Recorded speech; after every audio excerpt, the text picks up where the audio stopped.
Hola, bienvenidos a una emisión más de Derecho a Disentir, espacio dedicado a las opiniones de jóvenes universitarios de diferentes disciplinas y escuelas que pondrán sobre la mesa los temas que más le interesan a la sociedad. El tema de hoy es derecho al acceso a la información. Para hablar de este tema nos acompañan Isabel Cervantes, de Derecho de la Ibero, Carlos Amaya, de Derecho de la Salle, Josué Rodríguez y Alejandro Medrano, de Derecho de la UNAM, Agni Garduño, de Ciencias Políticas de la UNAM, y Paula Talavera, de Comunicación Política de la UNAM. Yo soy Regina Sánchez Azo. Comenzamos.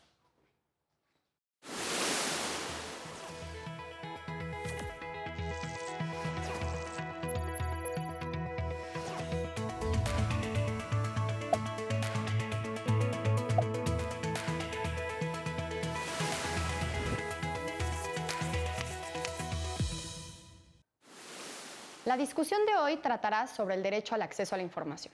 Antes de empezar la discusión, quiero platicarles sobre los antecedentes del caso, que son muy importantes, para que después uno de nuestros invitados ahonde un poco en los hechos y después nos platiquen de la sentencia de la Suprema Corte.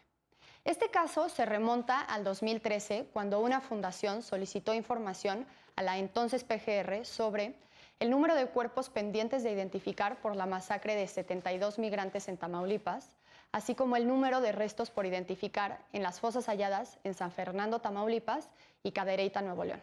También quería saber dónde estaban los restos pendientes de identificar y por último solicitó copias de los expedientes de la PGR con las investigaciones de la masacre y de las fosas encontradas.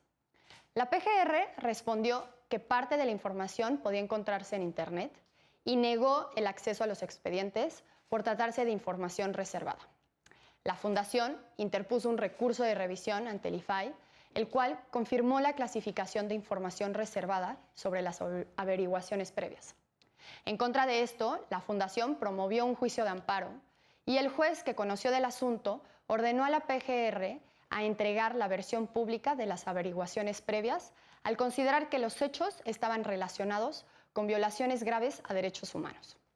La sentencia fue impugnada por la PGR, el Ministerio Público y el IFAI, escalando el asunto hasta la Suprema Corte de Justicia de la Nación. Pues bueno, bienvenidos a todos, qué gusto recibirlos hoy. Sin duda es un tema súper importante y controversial. ¿Por qué no, Agni? Sé que conoces muy bien los hechos del asunto. ¿Por qué no nos platicas más para que todos nos vayamos adentrando en el asunto? Claro que sí. Bueno, los antecedentes ocurrieron, como tú comentabas, en Tamaulipas, en el municipio de San Fernando, donde se encontraron 72 cadáveres. Pero es importante aclarar que estos 72 cadáveres principalmente eran de migrantes, de nacionalidades ecuatorianas, salvadoreñas, hondureñas, e inclusive un brasileño se encontraba ahí. En este sentido, una persona la única persona que pudo escapar fue con un retén de la Marina y les informó del evento ocurrido. Entonces fueron los marinos, el ejército, y encontraron ahí apilados los cuerpos. Esto fue en 2011. En 2012, entre marzo y abril, se encontraron diversas fosas en el estado de Tamaulipas, donde también se encontraron cuerpos de migrantes. Y en 2013, en Cadereyta, Nuevo León, se encontraron nuevamente cuerpos, inclusive mutilados, maniatados e inclusive algunos decapitados, de migrantes, igual principalmente centroamericanos, pero fue peculiar lo que pasó ahí porque hubo una pancarta encima de los cadáveres que decía que no fueron los Zetas, sino involucrando a otro grupo delictivo del crimen organizado. En este tenor, la Secretaría de Gobernación y el Estado mexicano aclararon que estos hechos habían ocurrido por las guerras entre cárteles que se desataron a finales de 2012, principios de 2013, entre las peleas por las plazas y por reclutar más personas de los que se involucraban en estos territorios. Y esa fue la respuesta que dio el Estado mexicano, que se había tratado principalmente de una guerra de cárteles, deslindándose así completamente del caso de los migrantes. Y que de hecho en ese entonces los presidentes de Ecuador, de El Salvador, de Guatemala y de Honduras le habían exigido a la nación mexicana que tuviera mayor participación en el caso porque se trataba de personas que tenían la nacionalidad de esos países. De acuerdo, sí, es tremendo lo que pasó. Sí, un poco también para presentar mejor esto de los antecedentes, que creo que quedó un poco sueltito, es que precisamente el único chico que logra escapar, de apellido Lala, me parece, era un ecuatoriano que narra los hechos porque dice que venían en esta migración y un grupo armado los secuestra, él se hace pasar por muerto y espera durante mucho rato para poder ir a dar el aviso. Recorre como 22 kilómetros malherido, etcétera, y es por eso que se sabe la versión de que había sido el grupo armado, el crimen organizado, los Zetas, porque él es precisamente el que lo dice, ¿no? Fueron unos hombres encapuchados, armados, que dijeron ser los Zetas y que nos dijeron, si no se unen a nuestro cártel, pues los vamos a matar. Entonces, un poco para eso, y sobre igual lo de Cadereyta, pues que sí, precisamente la fundación, que es la que estamos revisando acá en el caso, en su página incluso tiene el caso de Cadereyta como 42 torsos, porque realmente sí fue un caso terrible en el que hubo un desmembramiento de los cuerpos. De acuerdo. Sí, y al final lo que hace esta fundación es, o sea, el inicio de este asunto que estamos viendo es solicitando información sobre justo, ¿no?, la matanza de estos migrantes y los cuerpos y restos hallados en esas fosas. Y bueno, ahora ya adentrándonos un poco más en el asunto, Alejandro, ¿nos podrías compartir qué fue lo que se resolvió por la Corte? Claro que sí. Bueno, después de que tú lo habéis mencionado, de que se tramitó un juicio de amparo, se solicitó el recurso de revisión, el cual, ya estando en la instancia correspondiente, todas las partes solicitaron en la facultad de atracción de la Suprema Corte de Justicia. La Suprema Corte de Justicia lo acepta y, a final de cuentas, tomando argumentos de las dos partes que son importantes mencionar, por ejemplo, la PGR decía que no podía dar esa información porque era información reservada. La información reservada a las averiguaciones previas antes contenidas en el artículo 14 de la Ley Federal de Transparencia. Sin embargo, la Fundación argumenta que existe la excepción de la excepción. En ese sentido, también en el artículo 14, en el último párrafo, establecía que esa excepción era de que la información reservada debería de convertirse a información pública cuando se trataba de derechos humanos o cuando fueran delitos de lesa humanidad. En ese sentido, la Procuraduría lo que argumenta es que los delitos que se persiguen es homicidio calificado, homicidio en grado de tentativa, tortura, entre otros, más no desaparición forzada, por lo cual no debería ser considerado una violación de derechos humanos. Sin embargo, es interesante cómo la Suprema Corte lo aterriza y cataloga a la violación de derechos humanos por parte de omisión del Estado, porque debemos de ponernos en el contexto en que para los hechos que sucedieron en 2010 existía un estado de violencia en todo el país y ese estado de violencia era considerado incluso a nivel internacional. Entonces, la omisión del Estado está en que no puso los mecanismos y los medios adecuados para salvaguardar la seguridad de las personas. En ese sentido, al no salvaguardarla, está cayendo en una omisión de proteger los derechos humanos de las personas. Y aquí es cuando se cataloga la violación a derechos humanos. En ese sentido, sí es muy... Sí, ya cuando tenemos este precedente, sí es catalogable la excepción de la excepción, por lo cual decide hacer pública las averiguaciones previas. De acuerdo.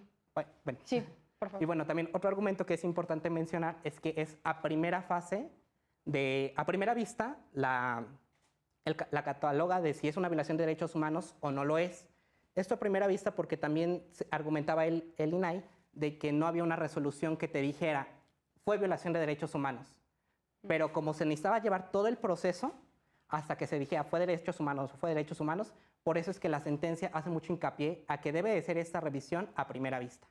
Claro, creo que justo de lo que acabas de mencionar es importante mencionar respecto del caso en específico que pues la pregunta a resolverse era si el INAI, o bueno, el entonces IFAI, tenía la facultad de declarar un hecho como una violación a derechos humanos o si no era de su competencia, ¿no?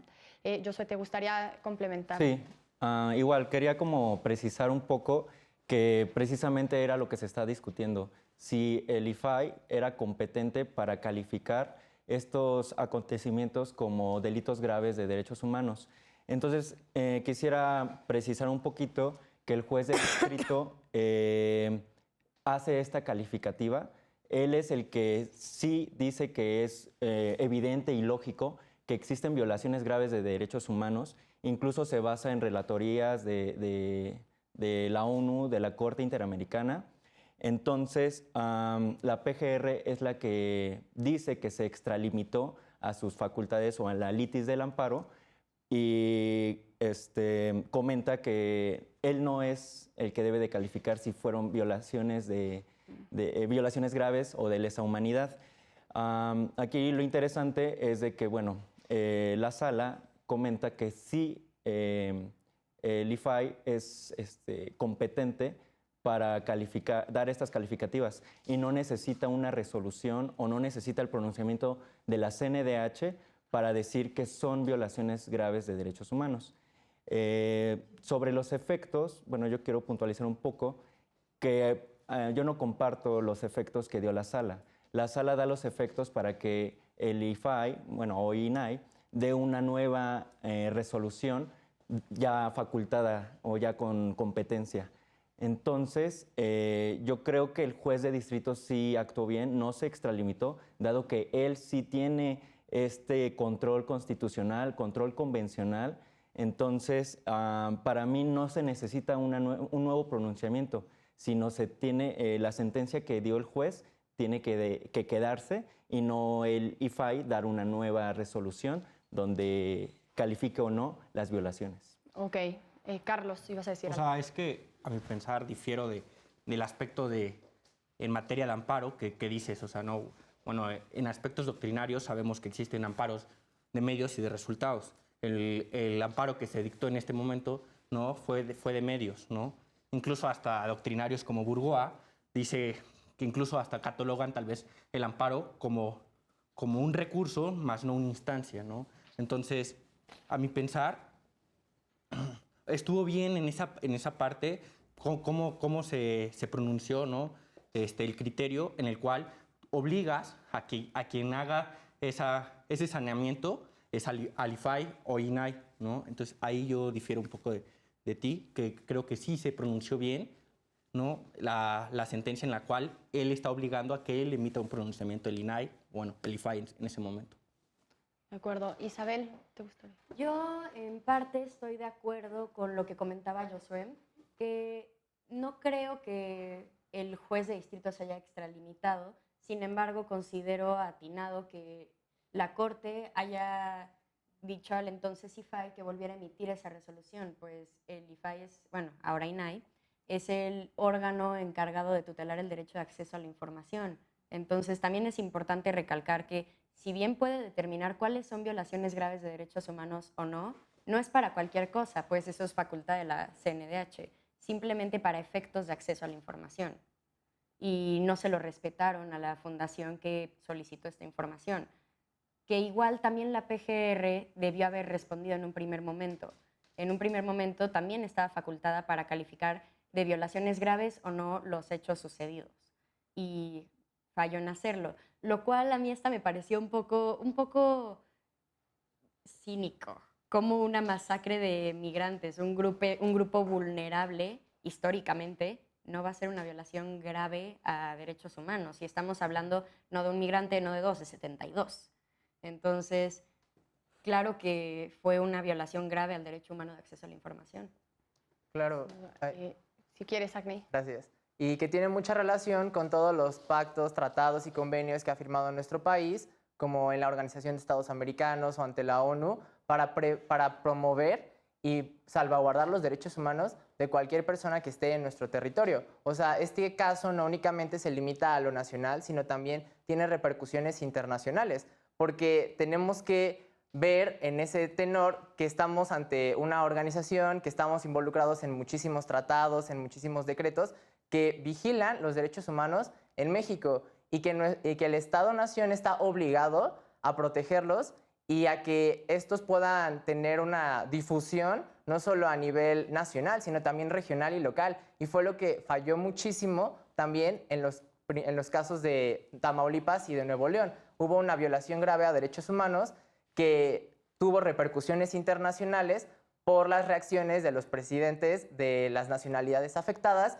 y también de la propia Comisión de Estados Americanos. Sí, bueno. Carlos, perdón. Alejandro. Gracias. Bueno, yo difiero un poco de ustedes dos. Yo creo que sí se puede dar la confusión de si es una violación de derechos humanos o no, puesto que la principal razón de que se violen los derechos humanos, bueno, el primer supuesto es de que el Estado sea quien los viole, porque es el único facultado para garantizarlos.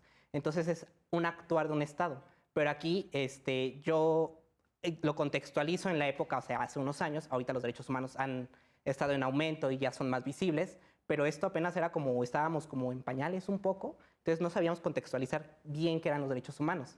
Entonces, como lo dice la PGR, o sea, no se está calificando, no se está siguiendo un delito de desaparición forzada, donde el sujeto activo del delito entonces sería el Estado, sino de los delitos de homicidio, de secuestro, de tortura.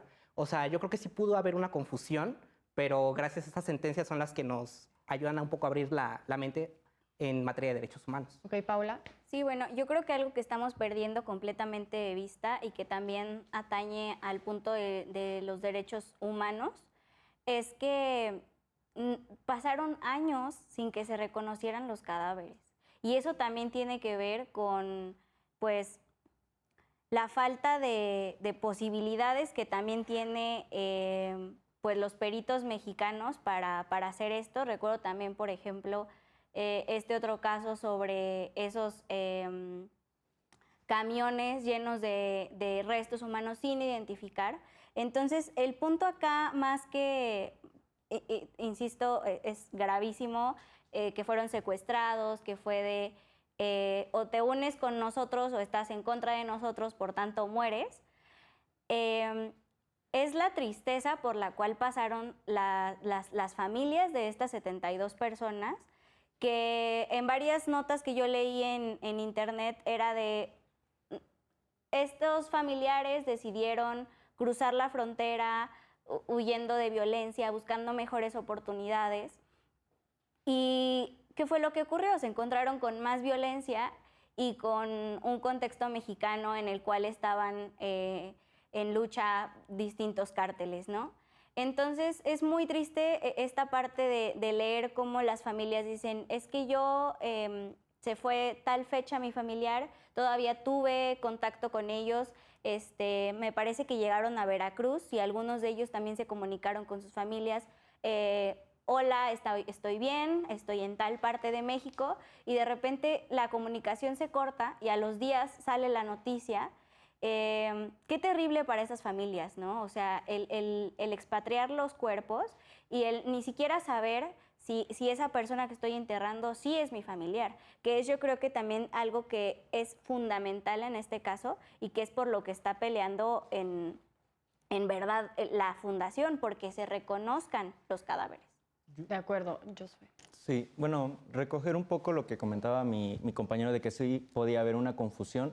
Yo estoy en desacuerdo debido a que incluso el juez retoma un criterio, que el juez de distrito retoma un criterio de una tesis aislada que ya se había resuelto que el IFAI sí era competente para, en estos casos de excepción del artículo 14 en su último párrafo, sobre decir si eran se trataba de violaciones graves a los derechos humanos. En ese sentido, yo no considero que pueda haber una confusión si ya incluso había un criterio anterior que el juez de distrito lo recoge para fundamentar su sentencia. De acuerdo. Bueno, ya tomando en cuenta que tenemos un panorama un poco más claro de los hechos, de la importancia del caso, de lo que, pues, las partes técnicas sobre cómo se resolvió el asunto de acceso a la información dentro de la Corte.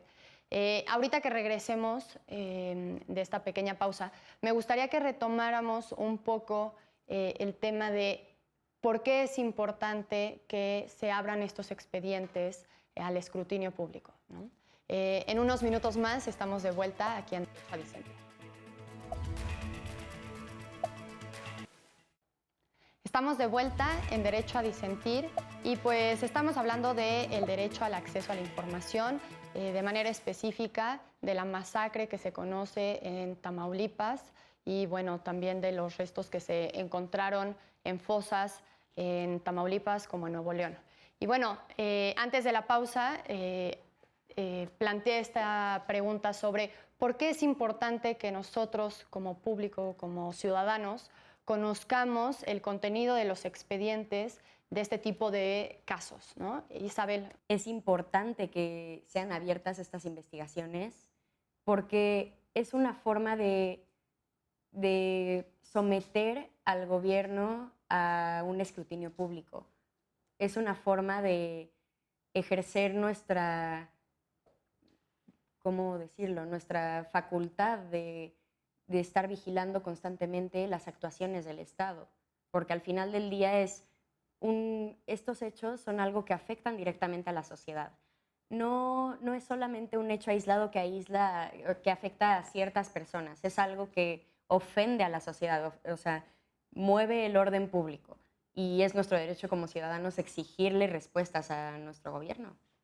De No, acuerdo. y- Perdón, Carlos. Muchas gracias. Bueno, antes de ir al corte, mi compañero había hecho pues, un comentario sobre que ya existía una tesis aislada, ¿no? para el INAI, ¿no? Pues recordemos que solamente en el artículo 217 de la nueva ley de amparo pues nos dice cuáles son nada más los criterios de obligatoriedad, que es la jurisprudencia, más no la tesis aislada, ¿no? Simplemente si le da un pronunciamiento, más no lo obliga a una observancia, ¿no? De ahí, a mi pensar, y tal vez todos me van a decir que no, pero yo sí diría que se hubieran tenido que mantener reservados, ¿no? esa información. ¿Por qué? Y mi postura es, y como había dicho mi compañera de comunicación, ¿no? Todos los familiares, ¿no? de las víctimas, ¿no? Pues se enteran en automático, ¿no? Y pues solamente saben lo que está en las noticias, y más cuando es algo internacional, ¿no? Por ejemplo, tenemos una ley que es la ley reglamentaria, el artículo 6º, que habla del derecho de réplica sobre aspectos de noticias, ¿no? Y si no se da ese derecho de réplica, deviene un daño moral, ¿no? Incluso existen, y como comentaba mi compañero, en aspectos de derechos humanos, pues más de 5, ¿no? tratados en materia internacional prevén este aspecto de privacidad, este aspecto de daño moral. Y ahora, hablando solamente hacia los aspectos de investigación, pues existe un artículo expreso que dice que se mantendrán los derechos reservados, información reservada toda vez para que no se vaya a ofuscar o amedrentar esa investigación y por consecuencia no se pueda llegar o dar justicia a las víctimas o ofendidos directamente. Entonces, por ende, yo sí diría que se tuvo que haber mantenido reservado. O sea, por esos aspectos de daño moral a los familiares o de las víctimas, y también por aspectos en materia procesal penal, en el cual tuvieron que eso pudo haber mermado, ¿no? Los actos de investigación, y esos actos de investigación, obviamente, en la actualidad ahorita estamos en boga con lo del debido proceso, con todos esos aspectos, y digo, bueno, ¿qué hubiera pasado si solamente por esa difusión de esa información se hubiera mermado ese acceso a la justicia directo y obviamente no se hubiera realmente resarcido el daño o buscado a esas personas? Entonces, por eso mi postura es que se tuvo que haber Mantenido reservada. Ok, Josué. Sí, bueno, nada más para comentar, sí, es claro que una tesis aislada no es obligatoria, sin embargo el juez la retoma nada más para fortalecer su argumento. Con lo que refiere a que se tiene que mantener en reserva, no estoy de acuerdo, debido a que precisamente por eso se pide una versión pública. O sea, incluso para no entorpecer las investigaciones de la entonces PGR, y esto por un derecho que tienen las víctimas a saber realmente lo que pasó, el derecho a la verdad, saber cuáles fueron los eventos, quiénes fueron, y algo que recalcar, pues incluso en este 2020 aún no hay ningún sentenciado. Entonces, ¿cuál entorpecimiento de investigaciones si hoy en día no hay ningún sentenciado? Entonces, por eso yo creo que, como comentaba mi compañera, sí tiene derecho la sociedad a saber realmente qué hay en esos expedientes, cómo se están haciendo esas investigaciones, cómo está el gobierno tutelando estos derechos y si realmente está haciendo su trabajo como un fin del Estado, ¿no? De acuerdo. Alejandro, perdón, y luego... Sí, bueno, yo también en un inicio estaba totalmente de acuerdo con lo que dice mi compañero, de que no se debe de abrir ese tipo de investigaciones por la delicadeza del asunto. O sea, que es un delito de alto impacto y que, sin embargo, el día de hoy, pues cualquier falla en el proceso puede dejar inmediata libertad a las personas posiblemente imputadas. Sin embargo, considero que esto va más allá de un debido proceso. Considero que esto nace de la necesidad de las personas, de los familiares, de las víctimas indirectas, en este caso los familiares conocidos, de saber qué es lo que pasó, de saber qué fue lo que le pasó a mi papá, a mi hijo, a mi hermano, a mi conocido. En ese sentido, también, pues, el derecho a la verdad, como bien lo menciona en la Ley General de Víctimas, establece que también la sociedad puede decir qué es lo que pasó, todos los antecedentes. Y bueno, pues a final de cuentas en 2016 se otorgó un amparo a las familias para que se les abriera el expediente. Sin embargo, en 2017 pues todavía no se les había abierto y pues es lo que vemos de hasta dónde llegan estos derechos. De acuerdo. Agni. Sí, aparte, el derecho a la verdad no implica la cara de bueno, no implica solo una cara de la moneda, sino dos, porque no únicamente es personal, sino también social. Digo, si vamos a tener al Leviatán, al Estado, por lo menos hay que controlarlo, ¿no? Y en ese sentido, la rendición de cuentas, el derecho a la verdad y el acceso a la información son pilares fundamentales para las democracias hoy en día. Porque si no tenemos nosotros la noción de lo que está haciendo el gobierno, entonces no podemos participar dentro de la ciudadanía. Y esa es una obligación nuestra y un derecho que tenemos que concebir todos los días. O sea, dentro de este contrato social que hacemos con el Estado está el de, pues de alguna forma, seguir los pasos en los que está involucrado. Y qué mejor que una organización de la sociedad civil que tuvo el interés, porque ni siquiera el Estado lo mostró, en seguir este caso de migrantes centroamericanos y de demostrar los hechos ocurridos en Cadereyta y en Tamaulipas, pues impactó a nivel social y a nivel internacional. Entonces, en ese sentido, nosotros como ciudadanos debemos de tener la obligación de exigir y de rendir cuentas al gobierno, porque es información que nos debe de interesar a todos, ya que cumplimos nosotros, bueno, cumplimos con los derechos, con las obligaciones que nos está presentando, pero ¿qué hay de las que tienen que emanar del Estado? Y más de una democracia. Y si se trata del caso mexicano, pues tenemos muchísimo más que debatir. Ay, no, creo que yo empiezo a sentir que estamos olvidando un punto nodal en este caso, que es el involucramiento directo que tuvo el crimen organizado, específicamente el cártel Los Zetas, que únicamente gracias a que este pobre chico atravesó 22 kilómetros, logró sobrevivir y llevó la noticia de propia boca, fue que todos supimos que los habían secuestrado para obligarlos a integrarse a un cártel de droga que pertenece a nuestro país y que evidentemente es un tema que nos toca a todos, es algo que no debe estar entre que si deba saberse o no, entre que si deba ser del escrutinio público o no, puesto que no solo es un tema de salud, sino como ya vimos también,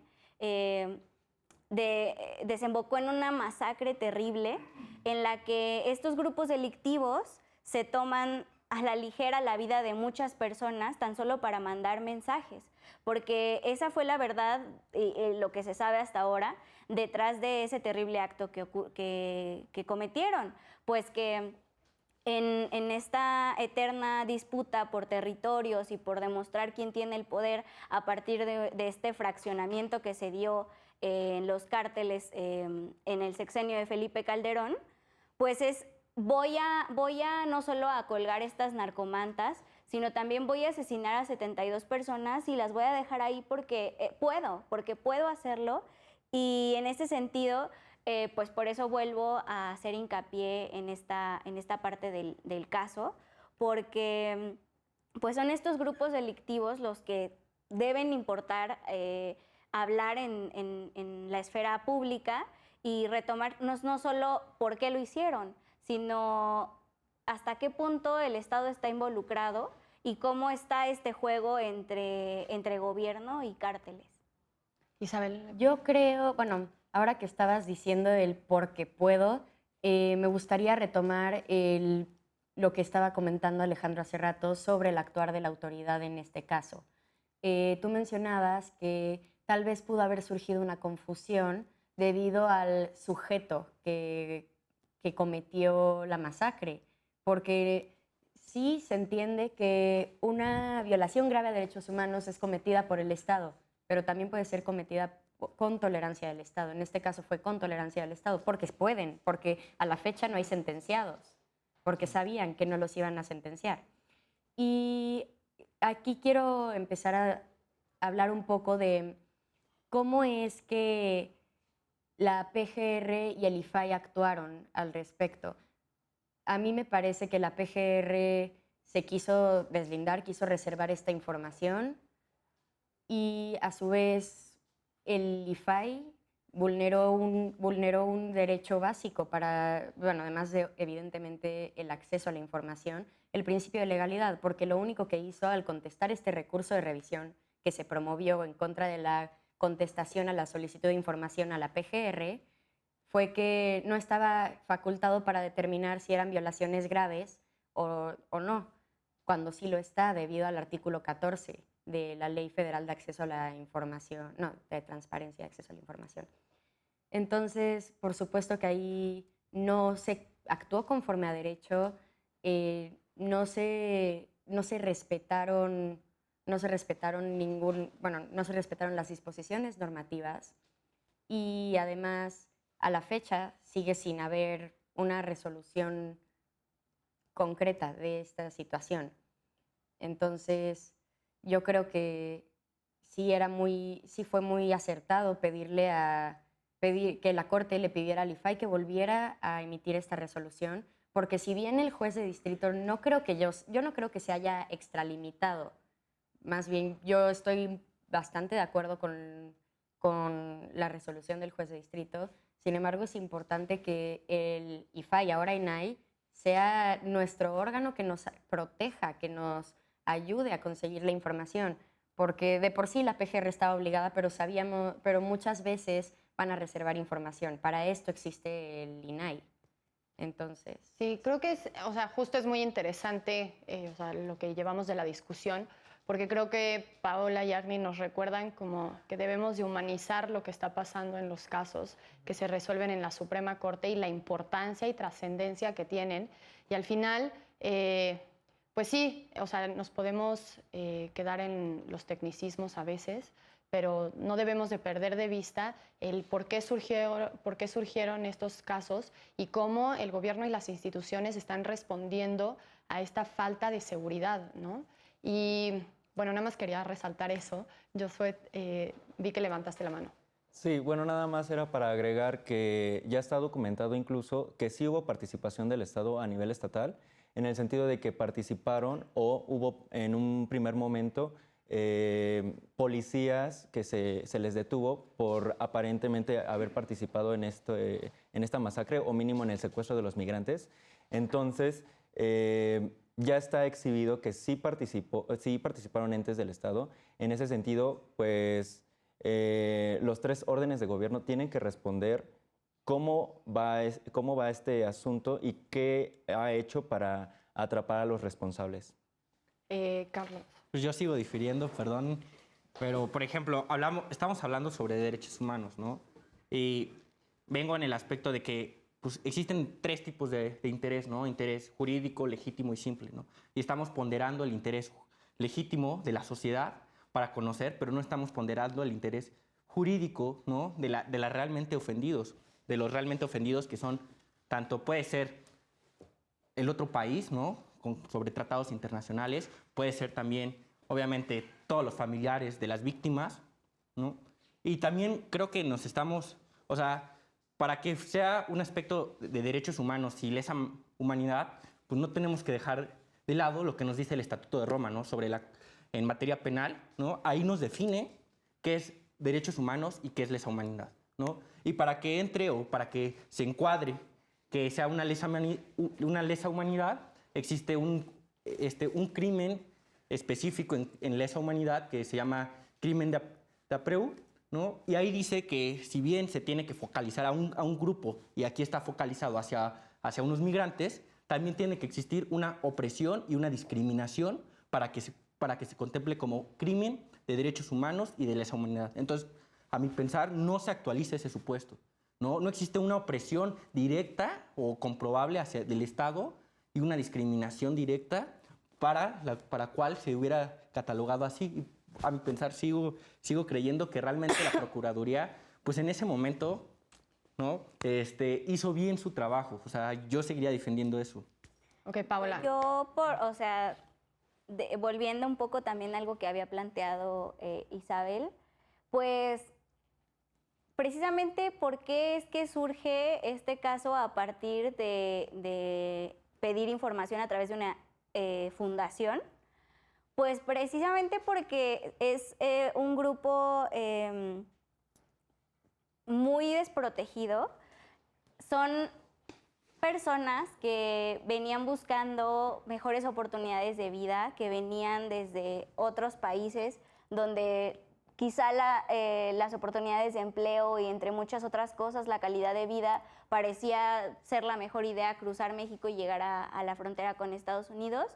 Y ¿quién los respalda? O sea, precisamente son familias que son pobres, que estaban buscando oportunidades, y ahora esta fundación pues es la que saca la cara y la que dice, pues son personas desprotegidas que hasta cierto punto, no sé, en materia de derecho, no sé si literalmente solo por eso se deba tipificar como lesa humanidad, pero pues ahí están las pruebas, no ha pasado tanto tiempo, no hay ningún responsable, no hay nadie que esté pagando por esos crímenes, y son personas que no solo, insisto, o sea, en situación de pobreza, sino que sin los recursos para que siquiera puedan exigir que se reconozcan los cadáveres de esas personas que asesinaron. Josué. Sí, yo nada más quiero precisar que aquí no se está discutiendo el tipo penal ni el encuadramiento si es lesa humanidad o no. Entonces se está discutiendo si era preciso o era correcto reservar la información. O sea, no se está diciendo si la PGR hizo bien o no su trabajo en las investigaciones. Simplemente queremos saber qué es lo que ha estado haciendo la PGR sobre este asunto. No queremos saber o no queremos decir que se encuadre el tipo penal de lesa humanidad. Simplemente el escrutinio público, que como decía mi compañero, en cualquier país o cualquier estado democrático, los ciudadanos tienen ese derecho por la trascendencia que tiene este asunto. Pues sí, básicamente la trascendencia que tiene este asunto. De acuerdo. Tenemos que irnos a una pausa y ahorita seguimos platicando. No sé, ya se me puso chinita la piel. Nada más de pensarlo. Ya estamos de vuelta en Derecho a Disentir en unos minutos más. Estamos de vuelta en Derecho a Disentir. Es el último bloque sobre el derecho a la verdad, en este caso de la masacre de San Fernando y Cadereyta, ¿no? Agni, por favor, dinos lo que tenías que decir antes del corte. Pues a mí sí me gustaría agregar dos comentarios respecto a lo que dijo Carlos y Paola. Primero, bueno, de los organismos internacionales, sí, claro. Pues de acuerdo a la ONU, los crímenes de lesa humanidad son aquellos que se consideran ataques generalizados o sistemáticos en contra de una población civil. Entonces, en ese sentido, yo creo que la categoría sí podríamos un poco actualizarla dentro de los parámetros y de los eventos que la sociedad ha estado viviendo en los últimos años, ya que también hay que pensar en ese sentido que los derechos humanos no son estáticos y no están escritos en piedra y van a estar ahí por siempre, sino que nosotros los vamos cambiando de acuerdo a las relaciones humanas que vamos formando dentro de la historia y de la sociedad en la que nos estamos dirigiendo. Entonces, a mí sí me gustaría agregar que también dentro de los organismos internacionales, a pesar de que ha habido avances, también hay procesos burocráticos enormes, porque ahorita los únicos delitos de lesa humanidad que ha ejercido la ONU y que ha promulgado juicios y actos en contra de ellos son los de la ex Yugoslavia, los del apartheid, los de Ruanda, los de los Tutsis y los Hutus, y el primero que fue el genocidio de los mayas, y el último, que en este caso fue en 2014, de ISIS, involucrado en la sociedad siria. Entonces, imagínate si nada más consideramos a esos eventos delitos de lesa humanidad y dejamos de lado todo lo que está pasando en Centroamérica, en Europa, todo lo que ha ocurrido en África, de las condiciones políticas, económicas y sociales inestables que han estado viviendo pues los pobladores en ese sentido como consecuencia de estados fallidos o de estados simplemente ineficaces en cuanto a políticas económicas, sociales, inclusive culturales, ya ni digamos en ese sentido. Y bueno, respecto a eso de los organismos internacionales y de lo que tú comentaste, que no hay que perder de vista tampoco esta lucha armada que hay entre, no me gustaría decirle cárteles porque, o sea, un cártel es algo un poco más organizado y estos grupos se organizan, pero no en un sentido político generalizado. De hecho, hay un libro que recomiendo yo que se llama Los cárteles no existen, de Osvaldo López, y un periodista independiente. Entonces, yo creo que es importante aclarar el tenor político de lo que está pasando y contextualizarlo un poco en la coyuntura internacional, porque a mí me parece que esta crisis de migrantes, bueno, no, pues sí, esta crisis de movimientos migratorios que estamos viviendo se asemeja un poco a la de Europa en 2015, porque nosotros, nuestro país y Estados Unidos, que son los principales receptores de migrantes, estamos tomando medidas unilaterales y entonces no estamos tomando en cuenta el origen de estas personas, las características y que no únicamente los están reclutando para los cárteles, sino que también están pagándoles a los cárteles para que los crucen al otro lado, este medio conocido como coyotes. Entonces, ahí sí yo considero que debemos analizar también la situación que está pasando y que nuestro país, la sociedad y nosotros estamos dejando de lado a los migrantes y no a los migrantes en general, sino más a los migrantes centroamericanos. O sea, aquellos que provienen de Guatemala, Honduras, El Salvador, este llamado Triángulo del Norte, donde se ejerce toda la violencia física, social, psicológica a los grupos más vulnerables, como lo pueden ser comunidades LGBTIQ o mujeres o niños. Hay que pensar también en ese sentido que la ley sí ha estado involucrada, pero más por los organismos, por las asociaciones civiles, por las personas que están tratando de luchar por los derechos de aquellos que el Estado está pues completamente alejando de su radio social, económico y político que le corresponde. Aparte de que las democracias necesitan esta estabilidad, esta rendición de cuentas, si no se puede convertir en un proceso tiránico o inclusive un poco despótico. Perdón, Isabel, sino para cambiar Sí, claro. la palabra. Bueno, a mí yo estoy totalmente de acuerdo con lo que comenta Agni, pero me gustaría, Carlos, que me recordaras por qué argumentabas estar de acuerdo con la actuación de la PGR, Sí, ya claro. que mencionabas que era en aras de proteger la investigación. Sin embargo, apenas se les dio acceso a esta carpeta de investigación, no han habido sentenciados y además yo creo que indignante lo que sucedió.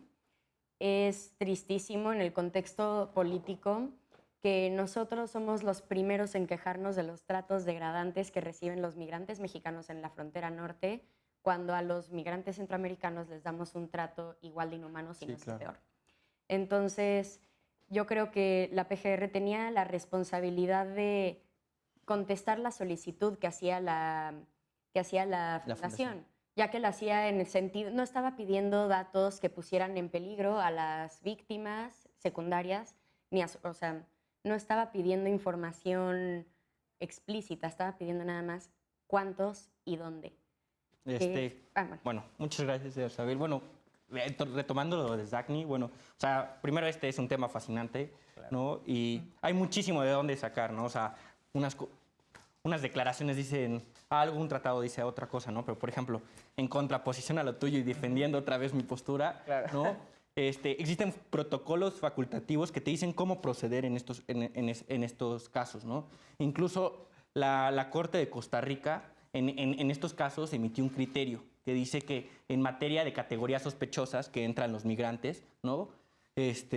Hay que proceder con recelo y sigilio, ¿no? Toda vez para proteger su misma intimidad, ¿no? Y sobre este aspecto, pues creo que sí puede vulnerar los actos de investigación de la Procuraduría, hoy Fiscalía, toda vez que, bueno, en la actualidad existe una guía nacional de cadena de custodia, ¿no? Y ellos estaban solicitando dónde estaban las fosas, ¿no? Y a mi pensar, y bueno, por lo que yo he visto, la cadena de custodia es casi un paso a 1000 pasos, ¿no? Y si uno de ellos es menoscabado o es alterado, vulnerado, ¿no? Puede hacer que por el debido proceso, bueno, acabe la carpeta de investigación o le dé. Ahora, lo que yo más ataco no es tanto que se difumine o no, sino más bien quién lo está solicitando. O sea, es una asociación civil, si bien es ponderante para la sociedad, para mí yo creo que solamente tiene un interés legítimo, que es la única forma que se está acreditando para legitimarse a esa actuación, pero no estamos velando por el interés jurídico de los ofendidos, ¿no? No estamos viendo si en esos, porque el Estatuto de Roma dice que entre la violación a derechos humanos y lesa humanidad existen tortura, existe violaciones en aspectos en materia sexual, ¿no? Homicidio, secuestro, y obviamente pues, son temas muy íntimos que también hasta la Ley General de Salud de nuestro país los vela, ¿no? Y que dice se va a mantener en resguardo esa información. De acuerdo.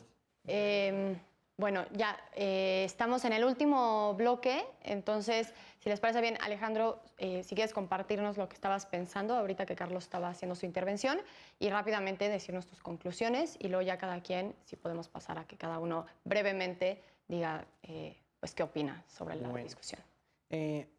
Yo discrepo un poco de lo que dices, Carlos, porque hay que tomar bien en cuenta que en 2010 existía un sistema inquisitivo. sí, claro. Y ahora existe un sistema acusatorio. Antes ni siquiera existía la cadena de custodia. Sí, claro. Entonces, igual las cuestiones procesales variaban un poco. En ese sentido, también hay que tomar un punto, ya como manera de conclusión, de decir, ok, la sentencia expresamente dice en averiguaciones previas.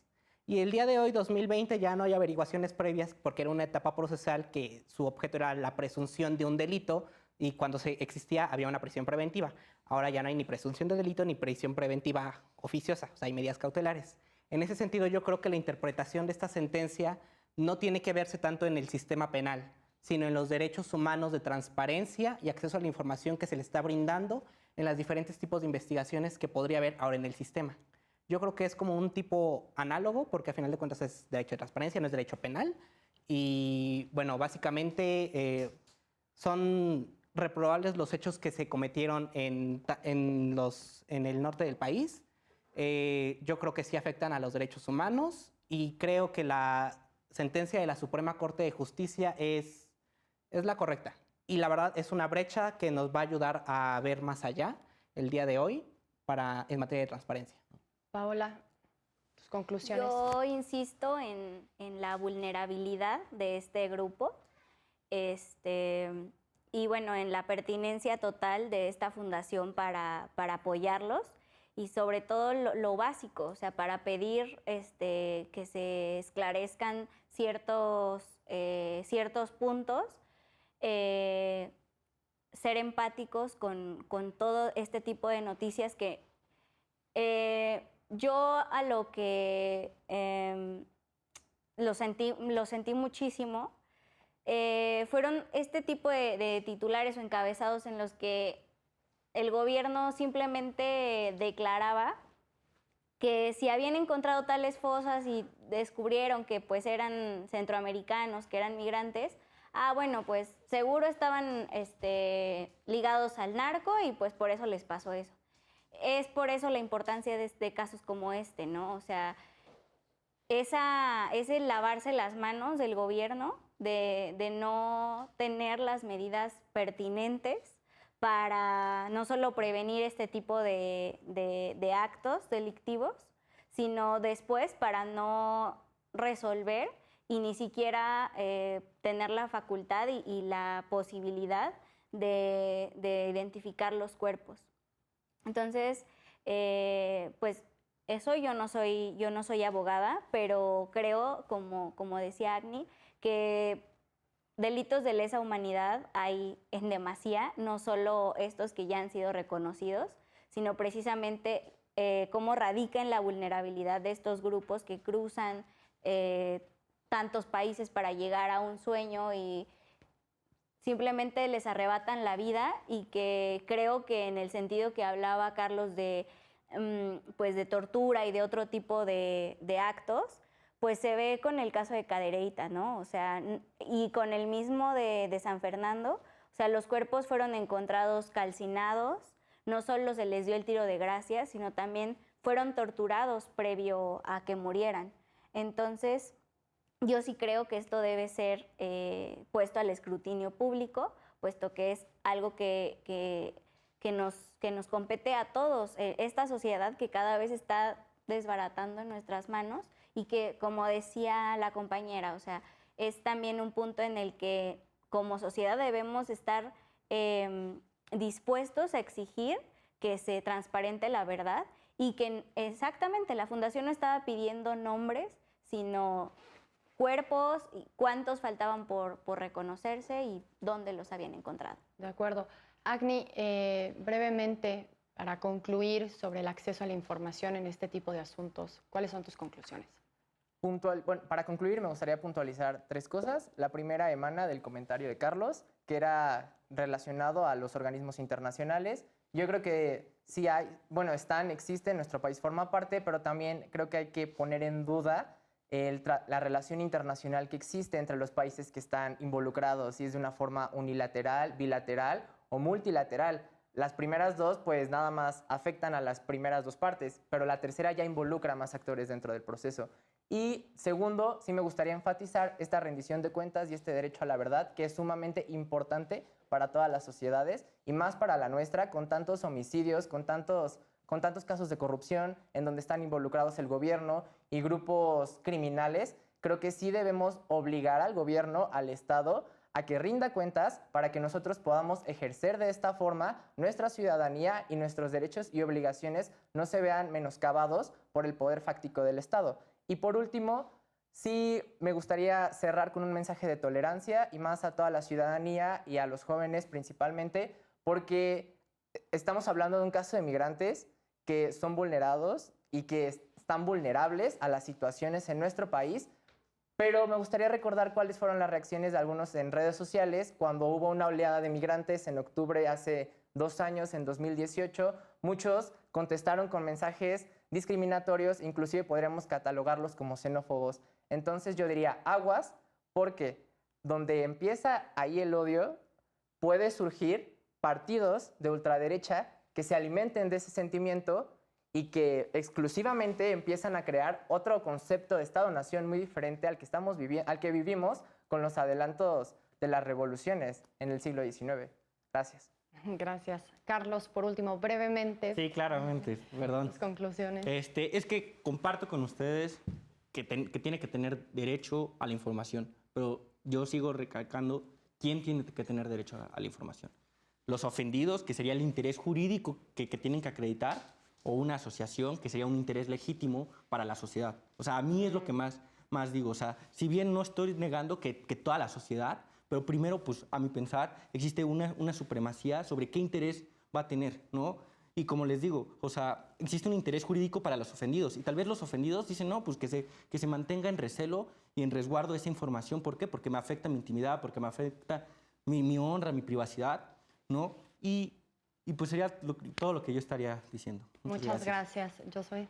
Sí, bueno, yo a manera de conclusión digo que no estoy de acuerdo con los efectos de la sentencia. Para mí debió de haber quedado firme la sentencia del juez. Incluso tiene voto particular del ministro presidente en el que dice que sí se debió de haber, no se debe de haber emitir una nueva resolución de parte del INAI, debido a que ya tenía un criterio que le daba las plenas competencias de calificar de violaciones graves a los derechos humanos. Y yo sí creo que se está tutelando tanto a los ofendidos y se está tutelando a la sociedad en general para que estos tipos de masacres y de acontecimientos pues no se vuelvan a repetir. Gracias. Isabel, por último. Yo creo que esta sentencia es de máxima importancia porque plantea de una forma muy clara la importancia del derecho a la información en su vertiente colectiva, porque no solamente se trata de que el interesado acuda a pedir la información, porque también el interés legítimo procede, también es importante para la sociedad, también nos da las bases para ejercer nuestros derechos fundamentales en nuestra democracia representativa, también nos da la oportunidad de vigilar al Estado y de exigirle que cumpla con su función. Y claro que fueron hechos muy desafortunados, pero también es muy importante que se haya reconocido que el INAI, bueno, el ahora INAI, antes IFAI, tiene esa facultad de declarar cuando son actos violatorios graves de derechos humanos, porque así se va a poder seguir garantizando el derecho a la información, que es su único trabajo. Bueno, no su único, pero su función es proteger nuestro derecho a la información. Y es importante que se lo recuerden y que lo recalquen.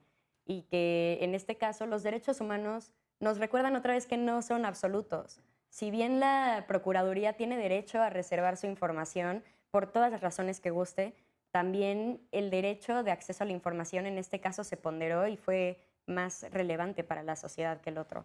Entonces yo estoy de acuerdo con la Suprema Corte en este caso.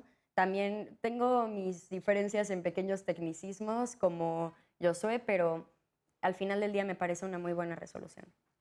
De acuerdo. Pues muchas gracias a todos. Gracias. Todas. Gracias. De verdad, fue enriquecedora la conversación, la discusión. Y pues sí, que no nos olvidamos de la parte sensible de todos los casos, como también pues cómo está respondiendo el gobierno y las instituciones a los reclamos de la sociedad y de pues garantizar nuestros derechos humanos, ¿no? Muchas gracias también a ustedes por habernos acompañado esta noche. Los estamos esperando en Derecho a Disentir a las 9 de la noche por Justicia TV. Mi nombre es Regina Sánchez Sazo. Buenas noches.